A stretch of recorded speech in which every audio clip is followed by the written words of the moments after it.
নমস্কার বন্ধুরা, আশা করি আপনারা সবাই খুব ভালো আছেন। আমিও খুব ভালো আছি।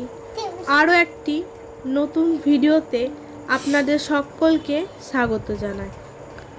আজ আমি আপনাদের সঙ্গে দীপাবলি কী ও কেন পালন করা হয় সেই নিয়ে সংক্ষেপে বর্ণনা করার চেষ্টা করব। আশা করি এই উপস্থাপনাটি আপনাদের খুব ভালো লাগবে। ভিডিওটি পুরো দেখার অনুরোধ রইল।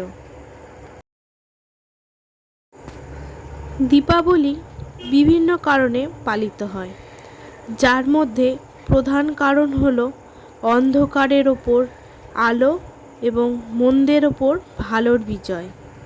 এটি লক্ষ্মী দেবীর পুজো, রামের অযোধ্যা ফিরে আসা এবং জ্ঞান সমৃদ্ধির প্রতীক হিসেবেও পালিত হয়।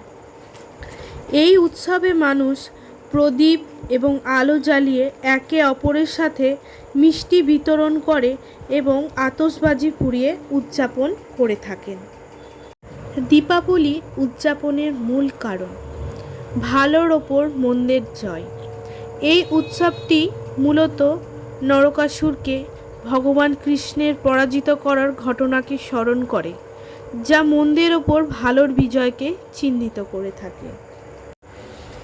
আলো ও জ্ঞানের প্রতীক।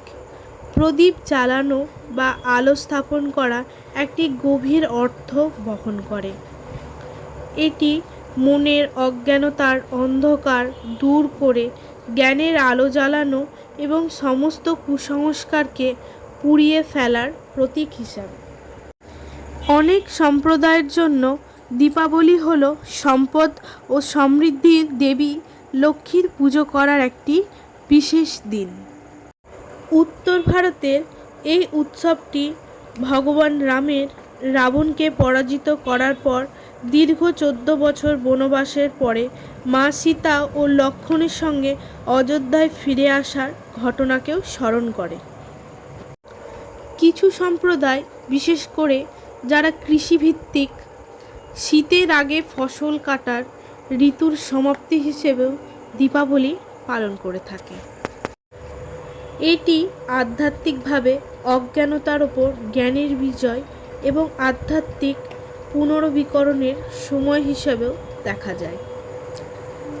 কিছু রাজ্য যেমন গুজরাট ও উত্তর ভারতীয় সম্প্রদায় দীপাবলি নববর্ষের সূচনা হিসেবে পালন করে।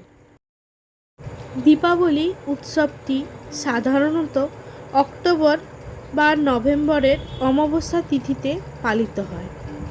শ্মশান দীপাবলি। কিছু বিশেষ সম্প্রদায় তাদের প্রয়াত আত্মীয়দের আত্মার শান্তি কামনা করতে শ্মশান দীপাবলি পালন করে। আশা করি এই উপস্থাপনাটি আপনাদের খুব ভালো লেগেছে।